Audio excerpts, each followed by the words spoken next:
ప్రభు పరిశుద్ధ నామానికి మహిమ కలుగును గాక. మన ప్రభును రక్షకులను ప్రభువైన యేసుక్రీస్తు నామంలో ఉదయకాలపు వాగ్దానం చూస్తున్న ప్రతి ఒక్కరికి నా హృదయపూర్వక వందనాలు తెలియపరుస్తున్నాను. ఈ దినపు నేటి వాగ్దానము పరిశుద్ధ గ్రంథం నుంచి దావీదు కీర్తనలు 125 అధ్యాయం 1 వచనం. యెహోవా యందు నమ్మిక ఉంచువారు కదలక నిత్యము నిలుచు సియోను కొండవలే ఉందరు. ప్రియులారా, ఈ ఉదయకాలమందు యెహోవా యందు నమ్మిక ఉంచువారు ఈ నేటి దినాల్లో దేవుని యొక్క నామములో ప్రియులారా, ఉదయకాలమందు వేకువజామున లేచినటువంటి మీరందరూ కూడా ప్రార్థనా పూర్వకంగా మీ జీవితాలను కొనసాగిస్తున్నారని నేను ఎంతగానో విశ్వసించి మీ అందరి కొరకు ప్రార్థిస్తున్నాను. ఈ నేటి వాగ్దానము దేవుని పైన మాత్రమే విశ్వాసం ఉంచాలని దావీదు భక్తుడు సెలవిస్తున్నాడు. మరి యేసయ్య పైన విశ్వాసం ఉంచినప్పుడు మనం ఎలా ఉండాలంట, ఎలా ఉండగలమంట? కదలక నిత్యము నిలుచుండు సియోను కొండవలే ఉంటాం.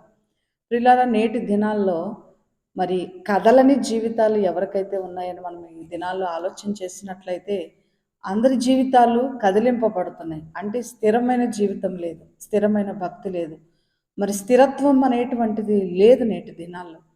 ఈ దినపు వాగ్దానంతో దేవుడు నిన్ను, కుటుంబాన్ని, నీ బిడ్డలను నిన్ను హెచ్చరిస్తూ ఉన్నాడు, బలపరుస్తూ ఉన్నాడు, ఆశీర్వదించబోతున్నాడు. ఏమనంటే, ఈ యెహోవా యందు మాత్రమే నమ్మిక ఉంచితే నీ కుటుంబము ఆశీర్వదింపబడుతుంది. అనగా సియోనులో నుండి దేవుడు నిన్ను దీవించబోతున్నాడు. అనగా సియోను కొండవలె నువ్వు కదలకుండా ఉంటావని దేవుడు సెలవిస్తున్నాడు. కాబట్టి నీకెన్ని సమస్యలు వచ్చినప్పటికి కూడా ఏమాత్రము కదలకుండా, దేవుణ్ణి విడవకుండా, ఎడబాయకుండా దేవుని పట్ల శ్రద్ధాభక్తులు వహించినట్లయితే దేవుడు నిన్ను, నీ కుటుంబాన్ని ఆశీర్వదించబోతున్నాడు. ఈ వాగ్దానం దేవుడు దీవించును గాక.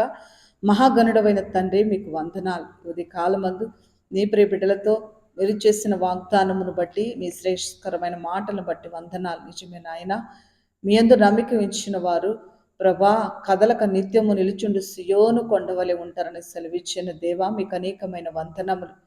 ఈ యొక్క ఉదయకాలమందు నీ బిడ్డలను మీరు జ్ఞాపకం చేసుకోండి, బలపరచండి. ఎంతమంది అయితే నీ వాగ్దానమును విని ప్రార్థనలు ఏకీభవిస్తున్నారో బిడ్డలను బలపరచండి, స్థిరపరచండి, మీరు ఆకడకు సిద్ధపరచండి. మహా భయాందోళనమైన పరిస్థితుల్లో మేము ఉన్నాం. అంత్య దినముల అపాయకరమైన దినములో ఉన్నాం.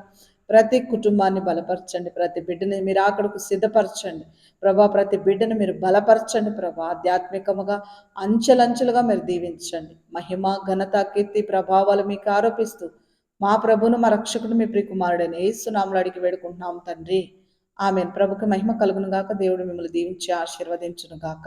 ఆమెన్.